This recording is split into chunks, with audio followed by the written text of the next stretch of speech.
ग्रामदैवत महालक्ष्मीच्या आशीर्वादानं आंधळी ग्रामपंचायत व ग्रामस्थांच्या सहभाग आणि परिश्रमानं सातारा जिल्हा मान तालुक्यातील आंधळी गाव मुख्यमंत्री समृद्ध पंचायत राज अभियानाच्या माध्यमातून नावारूपास येत आहे.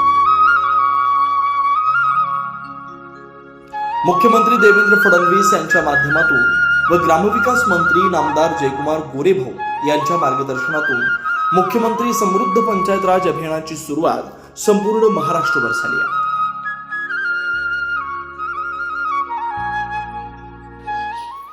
आमचा आधीचा सरपंचाचं या ठिकाणी ठीक आहे, पण मोठा नेता असताना सरपंच म्हणून काम करत असताना छोट्या गोष्टी होतो. मी सलग 4 वर्ष झालं मी रकेट बॉल जातो. त्याला गावातनं कर वसुलीसाठी त्यांनी रकेट बॉलची योजना काढली आणि त्यातनं गावाचा कर जास्तीत जमा झाला पाहिजे ही भावना त्याच्यात.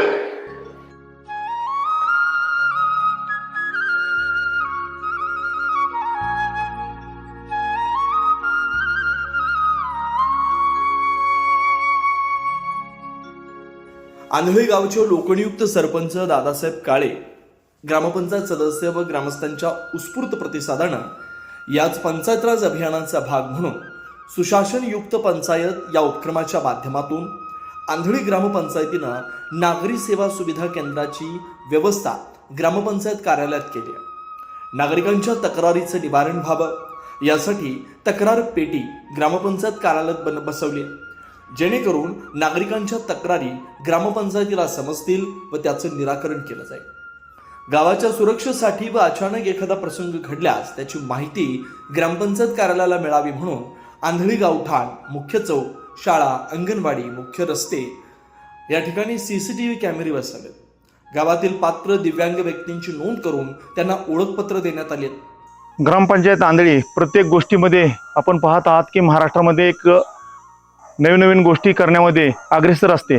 त्याच पद्धतीने प्रत्येक वंचित घटकावरती आपण पाहताय की आंधळी ग्रामपंचायतीने बारकाईने हिरिरीने लक्ष घातलेलं आहे. याच माध्यमातून माझ्या गावातले हनुमंत नामदास व त्यांच्या पत्नी गेले 8-10 वर्षापूर्वी त्या मैत झालेल्या आहेत आणि त्यांचं पालन पोषणाची जबाबदारी ही दोन्ही मुलं आपण पाहताय की दोन्ही मुलं अपंग आहेत. हा मुलगा गणेश हा 100% अपंग आहे. ही आमची मुलगी राणी ही अपंग दिव्यांगच आहे. तिला एका डोळ्याने दिसत नाही, किमान ती चालून फिरून असते. या दोन्ही मुलांना आम्ही ग्रामपंचायतच्या माध्यमातून त्यांचं पालन पोषण पूर्णपणे चांगल्या पद्धतीने करत असतो. ग्रामपंचायतचा 1ही रुपया न खर्च करता आम्ही आमच्या माध्यमातून या मुलांचं पालन पोषण आम्ही चांगल्या पद्धतीने करत असतो.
सक्षम ग्रामपंचायत या उपक्रमाचं अंतर्गत गावाला अधिकाधिक सुविधा उपलब्ध करून देण्यासाठी ग्रामपंचायत सदस्य, मान तालुक्यातील सहकारी संस्था, त्याच बैलगाडा शर्यतींचं आयोजन करून लोकवर्गणीच्या माध्यमातून भरीव निधी जमा केलाय.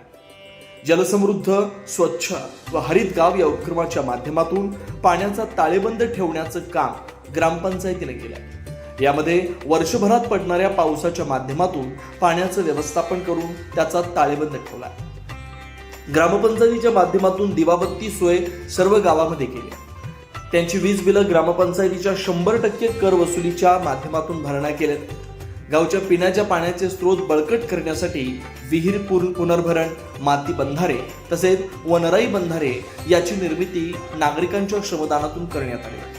त्याच पद्धतीनं रेन वॉटर हार्वेस्टिंगच्या माध्यमातून गावातील शासकीय इमारती, सार्वजनिक इमारतीवर रेन युनिट बसवून पावसाचं पडणाऱ्या पाण्याचं संकलन टाकीमध्ये केलं.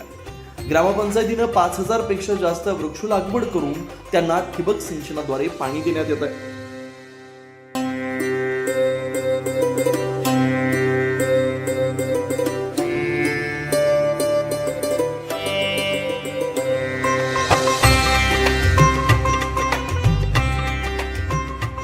गावातील नळ पाणी पुरवठा योजना, सहकारी संस्था, सरकारी संस्था, घरकुलं तसेच शेतीपंपासाठी 100% अपारंपरिक ऊर्जा व सौर ऊर्जेचा 100% वापर केला.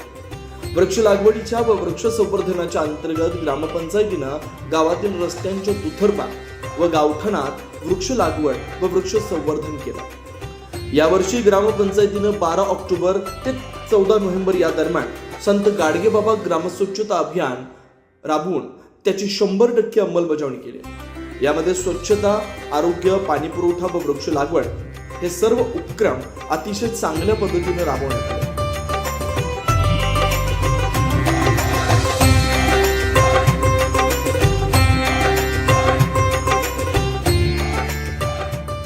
गावच्या आरोग्याच्या व स्वच्छतेच्या माध्यमातून ग्रामपंचायतीनं ग्रामसभेत ठराव घेऊन 100% प्लास्टिक बंदी करण्यात आली.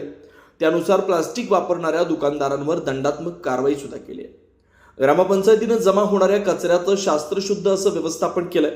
त्यामध्ये सुक्या ओल्या कचऱ्याचं विलगीकरण करून ओल्या कचऱ्यापासून खत निर्मिती केली आहे. गावातील सांडपाण्याचे व्यवस्थापन करण्यासाठी ग्रामपंचायतीनं बंदिस्त गटारे, शोषखड्डे तसेच डी-वेट प्रकल्प राबवण्यात आले.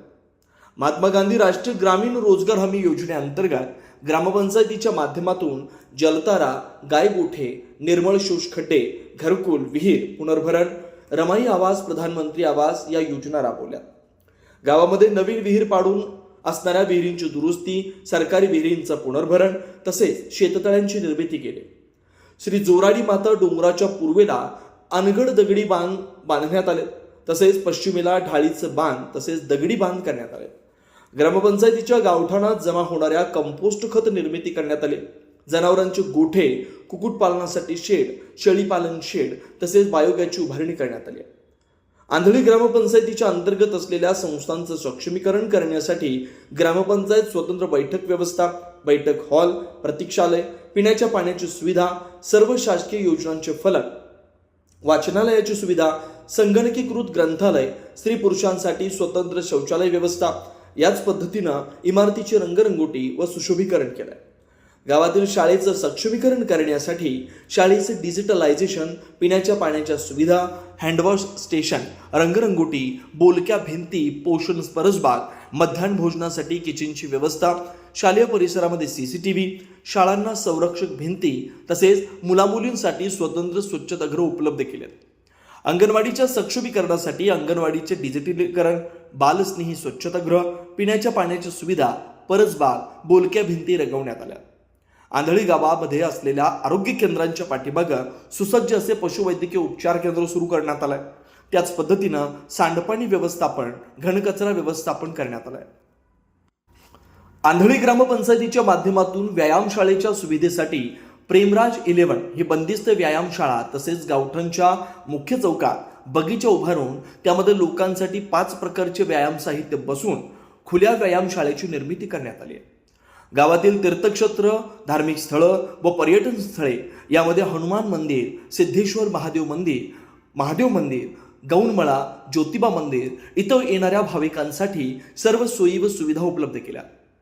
पंतप्रधान आवास योजनेच्या अंतर्गत 100% घरकुल मंजूर करून सर्व घरकुले पूर्ण करण्यात आली. महिला शेतकरी सक्षमीकरणाच्या बाबतीमध्ये ग्रामपंचायत आत्मा अंतर्गत महिला शेतकऱ्यांसाठी शेतकरी उत्पादक संस्थेची निर्मिती केली आहे. FPO स्थापन करून त्यांना प्रमाणपत्र प्राप्त केलंय. सामाजिक अर्थसहाय्य योजनेतून आंधळी गावात छत्रपती शिवाजी महाराजस्व अभियान आयोजित करून संजय गांधी योजनेच्या 49, श्रावणबाळ योजनेच्या 23, इंदिरा गांधी योजनेच्या 9 लाभार्थ्यांना एका छताखाली लाभ देण्यात आला. लोकसहभाग व श्रमदानाच्या माध्यमातून लोकचळवळ निर्माण करून आंधळी गावातील नागरिकांनी 26 आठवड्यापेक्षा जास्त काम केलंय. त्यामध्ये रस्त्याची कामं, रस्ता दुरुस्ती, पानंद रस्त्यांची कामं करण्यात आली आहेत. ग्रामपंचायतीची 100% कर वसुली करण्याकरता लकी ड्रॉ स्पर्धेचं आयोजन केलं होतं. त्याला उदंड प्रतिसाद मिळाला.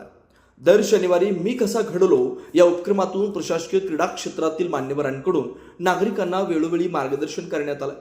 नाविन्यपूर्ण उपक्रमाअंतर्गत विद्यार्थी आणि पालकांनी संध्याकाळी 7 ते 9 टीव्ही व मोबाईलचा वापर टाळून विद्यार्थ्यांच्याकडून अभ्यास करून घ्यावा यासाठी भोंगा वाजवून जागृती केली जाते. ग्रामपंचायतीनं ग्रामसभा घेऊन डीजे वाजवण्यासाठी पूर्णपणे बंदी घातली आहे. 18 वर्षाखालील मुलींच्या विवाहासाठी तसेच हुंडा देण्या घेण्यासाठी सक्त बंदी केली आहे. आजी आजोबा पायपूजन तसेच विना दप्तर शाळा असे नाविन्यपूर्ण उपक्रम ग्रामपंचायतीने राबवले. समाजापासून दुर्लक्षित हे जो समाज आहे भटकंती करणारा, यांच्यासाठी नेहमी कोणीच काय करत, पण हे आंधळी ग्रामपंचायतीने हे केलेलं काम आहे. आपण या ठिकाणी आंधळी गावाचे लोकनियुक्त सरपंच दादासाहेब काळे असतील आणि त्यांचे सहकारी या ठिकाणी उपस्थित आहेत. खरं तर हे अतिशय सुंदर अशी कल्पना आहे. माणुसकीचा उंबरठा हे नाव पण अतिशय नाविन्यपूर्ण आणि कुठेतरी मनाला स्पर्शून जाणार नाव आहे. सरपंच साहेब, काय तुम्हाला कसं ही म्हणजे कल्पना सुचली, या लोकांकडे लक्ष द्यावं आणि हे असं काहीतरी करावं यांच्यासाठी तुम्हाला कसं काय सुचलंय? तुम्ही गेले कित्येक वर्षामध्ये आंधळीमध्ये पाहत आहात आपण की आंधळीमध्ये नवीन नवीन प्रयोग केले जातात. जसा की आम्ही लकी ड्रॉचा गेली 3 वर्षापासून सातत्याने ग्रामपंचायतचा 1 रुपया न खर्च करता कर वसूलसाठी आम्ही लकी ड्रॉ घेतला. त्याच्यानंतर मी कसा घडलो ही जी गोष्ट आहे प्राथमिक शाळेमध्ये आम्ही घेतो. तर प्रत्येक आठवड्याला दर शनिवारी आम्ही विनादप्तर शाळा घेतो आणि मुलांना प्रत्येक शनिवारी एक नवीन वक्ता बोलवतो, ज्याच्या माध्यमातून आमच्या मुलांना ऊर्जा मिळेल. पण त्यामध्ये तो आपण पाहिलं असेल की या जिल्ह्याचे कलेक्टर संतोषजी पाटील साहेब आले, या जिल्ह्याच्या शिव मॅडम आदरणीय नागराजन मॅडम आल्या, या राज्याचे मंत्री नामदार जयकुमार गोरेभाऊ हे शाळेला भेट देऊन गेले. असंख्य आम्हाला यशदार ट्रेनर विवेक गुरव सर येऊन गेले. एक कवी प्रत्येक शनिवारी आम्ही नवीन नवीन वक्त्यांना आमच्या विद्यार्थ्यांना घडवण्याचं काम केलं. तसंच आमचा हे अभियान काळामध्ये आमची सर्व टीम काम करत असते. आंधळी गावामध्ये काम करत असताना आमच्या सर्व टीमच्या माध्यमातून की आपण एक असा प्रयोग करून पाहूया की आपल्या गावामध्ये आराध येतात, घिसाड येतात, पिंगळा येतो, वासुदेव येतो, नंदीबैलवाला येतो आणि ही लोक आल्यानंतर कुठेतरी पाल टाकून राहत असतात. इतर दिवशी ठीक आहे, पण पावसाळ्या दिवसामध्ये या लोकांचं खूप मोठं हाल होतं की त्यांना जेवण बनवता येत नाही, त्यांना झोपायला जागा नसते, सगळ्या ठिकाणी इतर ठिकाणी त्यांच्या अडचण निर्माण होते. म्हणून आमच्या सर्व टीमने ठरवलं की आपण यांना एक राहण्याची व्यवस्था करू, राहण्यासाठी त्यांना एक चांगली सोय निर्माण करून देऊ. आणि या माध्यमातून आम्ही ही आपण पाहता येता की माणुसकीचा उंबरठा ग्राम अतिथीगृह विश्रामगृह या माणुसकीचा हे त्यांच्याकडं पाहून आपण ही माणुसकी दाखवण्याचा गावाने सगळ्या माणुसकी दाखवलेला विषय आहे. आणि नाव देताना सुद्धा ग्राम अतिथी विश्रामगृह म्हणजे ते गावासाठी आलेले सर्व पाहुणे मंडळी आहे. आणि या पाहुण्यांचं स्वागत जसं की आपण आपल्या घरात एखादा पाहुणा येतो आणि त्याचं स्वागत आपण चांगल्या पद्धतीने करतो, त्याला राहण्याची व्यवस्था करतो. याच माध्यमातून आपण स्वतःच्या उदरनिर्वाहासाठी गावोगाव भटकंती करत असतात आणि त्यांना प्रत्येक गावामध्ये गेल्यानंतर त्यांच्या प्रत्येक गोष्टीला त्यांना या राहण्याच्या गोष्टीसाठी सामोरं जावं लागतं. म्हणून आंधळी ग्रामस्थांनी अतिशय चांगल्या पद्धतीचा निर्णय घेऊन या लोकांना हे आत्ताच आपण पाहतोय की अतिशय चांगल्या पद्धतीने हे ग्राम अतिथी विश्रामगृह आम्ही एक चांगल्या संकल्पनेतून चांगल्या भावनेतून माणुसकीचा उंबरठा या नावाने त्यांच्यासाठी आम्ही उपलब्ध करून दिलेला आहे. अशा पद्धतीनं मुख्यमंत्री देवेंद्र फडणवीस यांच्या माध्यमातून व ग्रामविकास मंत्री नामदार जयकुमार गोरे यांच्या मार्गदर्शनातून मुख्यमंत्री समृद्ध पंचायत राज अभियान आंधळी ग्रामपंचायतीच्या माध्यमातून उत्कृष्टपणे राबवण्यात आलंय. या अभियानासाठी सातारा जिल्ह्याचे जिल्हाधिकारी संतोष पाटील, सातारा जिल्हा परिषदेच्या मुख्य कार्यकारी अधिकारी याशिनी नागराजन, उपमुख्य कार्यकारी अधिकारी राहुल देसाई, ग्रामपंचायत विभाग प्रांताधिकारी उज्ज्वला गाडेकर, तहसीलदार विकास हेर, गटविकास अधिकारी प्रदीप शेंडगे, प्रभारी गटशिक्षण अधिकारी लक्ष्मण पिसे, पंचायत समिती सदस्य अर्जुन तात्या काळे, आंधळी ग्रामपंचायतीचे लोकनियुक्त सरपंच दादासाहेब काळे, ग्रामसेवक विकास गायकवाड, अंगणवाडी पर्यवेक्षिका अश्विनी राऊत व सर्व अंगणवाडी सेविका मदतनीस, संपूर्ण आरोग्य विभाग तसेच आंधळी गावचे ग्रामस्थ व आश्रयदाते यांनी हे अभियान यशस्वी राबवण्यासाठी मार्गदर्शन व सहकार्य केलं. यासाठी आंधळी ग्रामपंचायत आपले आभारी आहे. धन्यवाद.